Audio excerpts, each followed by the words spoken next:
I come from a family with a lot of kids my age. Siblings, cousins, family friends. We are all within 6 years of each other. A total of about 15 kids. One of the grandparents of a family friend we were very close with lived in this small town that had a ton of cornfields. It was very Midwest, really nice people, friendly neighbors, all that good stuff. We would go to the grandma's house a lot because their whole family lived in that neighborhood, so our parents would have barbecues and block parties a lot. Us kids would play everywhere, but sometimes we liked to play this game that involved the cornfield. Our house basically set up where the backyard looked right at this huge cornfield, and to the left and behind that was this creek. We'd walk around the field along the creek and begin the game. This game was really fun because it was kind of like hide and seek, but in reverse. We'd all kind of spread ourselves out along the creek, and one person would get blindfolded and just run into the cornfield. You were supposed to zigzag and get as lost as possible. It was just one field and really easy to get out of, so there was never really any danger to getting lost. But as kids, we didn't think that way. Once the person who was it was sufficiently deep into the cornfield, they'd shout as loud as they could that they were ready, and everyone would shout the person's name until they found their way out. Everyone else would really spread out at this point, some people being on the side of the field by the water, and some on the other side. The last time we ever played it, I was the it. I was around 8 years old at the time.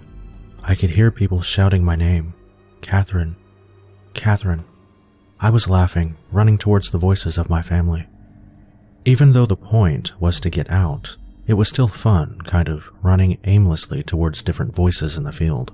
So that's what I did for a little bit before crouching down to take a breather. I could still hear everyone laughing, screaming like kids do when they play, and shouting from a distance. I swear I didn't hear any rustling that was out of the ordinary in a windy cornfield. All I know is I could hear my friends calling to me, Catherine, Catherine, when all of a sudden, from right behind me, almost directly in my left ear, I hear a man's deep voice say, Catherine. Just thinking about this, remembering the sound of the voice, completely scares the crap out of me. I booked it out of there as fast as I could, screaming at the top of my lungs the entire way, and joined everyone back at the creek. I was kind of a dramatic kid, so I don't think anyone really took me that seriously, and I basically forgot about the whole instance. It was just so frightening. I don't think I've ever experienced such complete dread since then. My whole body felt like ice, like someone had dumped a glass of cold water down my spine. I could feel the fear all the way into my fingertips.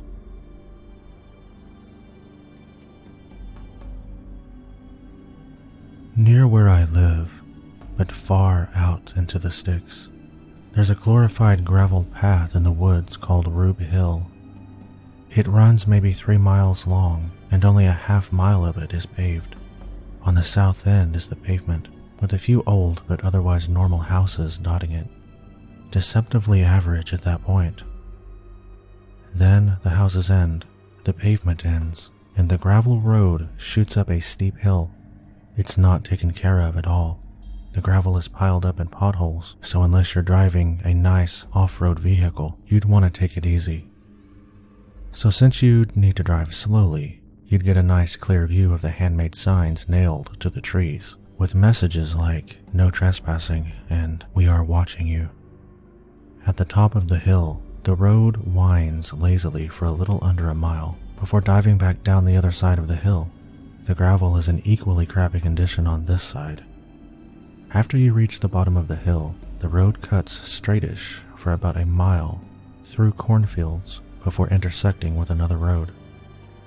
The reason I am so familiar with the layout is that I have taken friends on late-night drives to this road to scare the crap out of them. Never an elaborate prank, I just drive slowly and play creepy music and get them amped up and paranoid.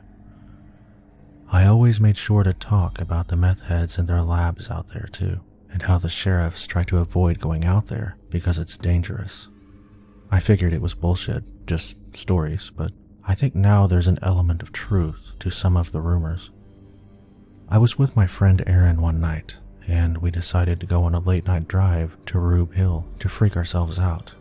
So we took off, drove down the various country highways and back roads, and turned onto it. I made sure to play extra creepy music since Aaron and myself had made the trip before. It honestly lost its creepy luster on me by then, but I still enjoy the long drives and scaring my friends. Of course, it mostly went by uneventful, and we were almost across the hill about to descend the other side when Aaron freaked out. I checked my mirrors to see what he was freaking about and saw truck headlights down the road. They seemed to be where the road first topped the hill. The truck made it under the only streetlight on top of the hill, a really dim orange light, and I could see it was kicking up a ton of dirt. It was speeding towards us. I paused the music, and sure enough, with the windows down, I could hear the gravel crunching and flying like a vehicle was speeding. Keep in mind that I've driven this road dozens of times, both during the day and at night, and had never encountered another vehicle. So having a truck speeding to seemingly catch up to us at midnight on a road lousy with rumored meth heads was pretty jarring. Usually, I didn't relinquish my brakes driving down that hill, but this time I didn't even touch them, and we made it out of there. The next day, I was hanging out with another friend, Chris. Chris and I were just lounging around, playing video games, talking about physics, Chris's favorite thing, and Chipotle, my favorite thing. I of course told him all about Aaron and I getting chased the previous night, and I kinda hammed it up too. Made it come across as a little more harrowing than it really was. But now Chris wanted to go to the road. So we waited until late that night, about 2 a.m, and went to Rube Hill. This time I wasn't playing any music. I wanted to be alert. It was all going quite normally, just like usual, when I slammed on my brakes. I threw the car in park and just said, you see that too, right? I looked at Chris. He was just as confused as me, and he just nodded. My headlights were clearly illuminating a thick metal cable stretched across the road. On the right, it was wrapped around a tree at what I'd guess was roughly head height for a standing adult, and it was pulled tight across the road and anchored to a fence post at roughly chest height. I had no idea what to make of it or how to react when I heard gravel being thrown by tires. I checked my mirrors, and sure enough, truck headlights were tearing ass down the road from behind us. I started freaking out. My breathing and heart rate were out of control, and I began sweating. Chris just swore under his breath quietly. I threw it into drive, pulled as far to the right as I could, and my low-sitting car slid under the cable with a loud metal-on-metal scraping noise. I cringed as I heard the scrape, but I wasn't about to sit there and get deliveranced. So again I flew down the hill, and this is the creepy cherry on the sundae for me personally, because Chris didn't see it. As we left the tree line and entered the cornfields, I glanced to my right, past Chris, and briefly caught a glimpse of somebody standing about 3 or 4 feet back in the corn. I just felt my stomach scrunch up, and I floored the accelerator. I glanced in my rearview mirror and could see a man standing in the road behind us, illuminated by the moon and my taillights. He had a long object slung over his shoulder. I couldn't tell if it was a cane or maybe a rifle, but I didn't stay to find out. Before I could even tell Chris about it, we were around a bend and out of sight. I haven't been back to the road since then.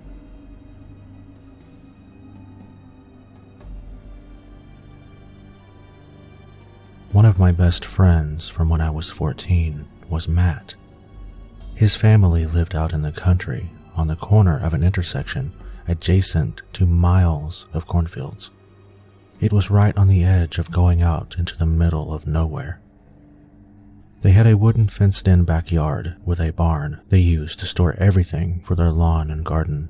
However, there was a second story with a balcony that we turned into our hangout spot, and we'd often run power up there and camp out during the summer. It would usually end up being about 6 to 8 of us, just hanging out and having a blast. Being out there and not wanting to be holed up in the barn all night, We would usually go out in the yard, walk down the country roads at night, or go through the cornfields and walk the creeks. It sounds boring, but we always had a blast doing it. Exploring at night with nobody around, keeping the flashlights off and adjusting your eyes to the darkness, not having to worry about cars or people being around. We would always feel safe, being that we would always go out in groups of 6 to 8 of us. That and the farmers of the area gave us permission to go through the fields.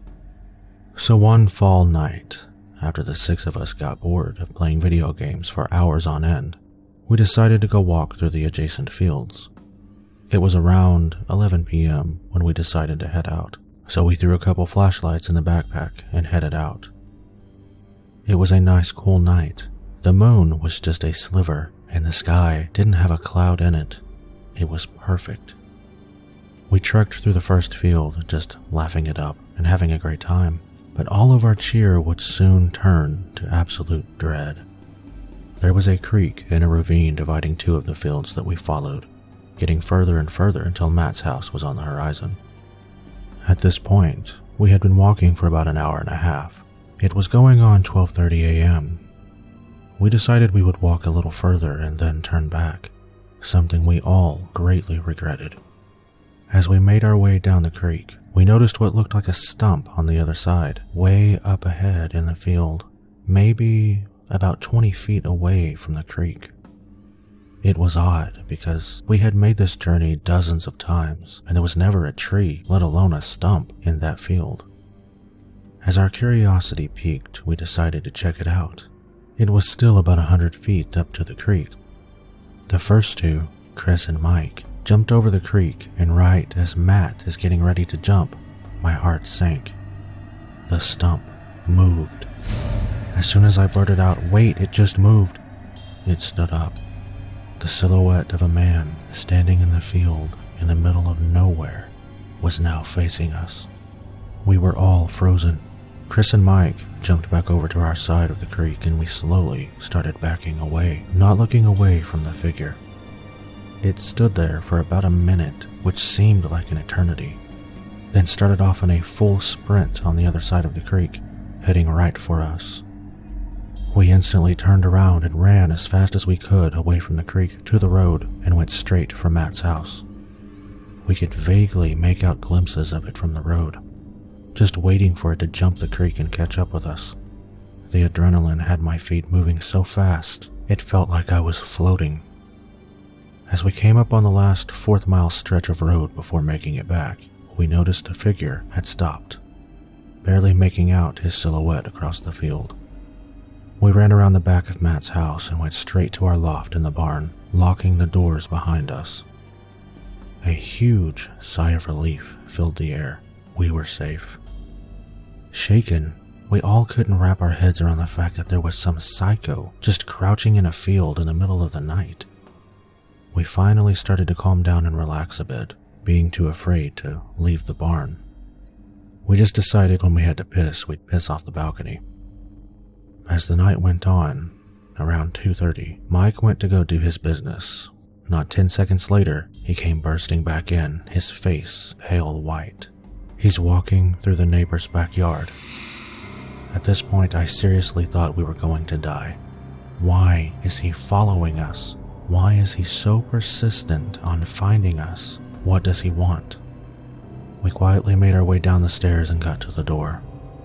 At this point, we had no idea where he was, so we could either wait it out and hope he didn't see or hear us, or make a run for the house.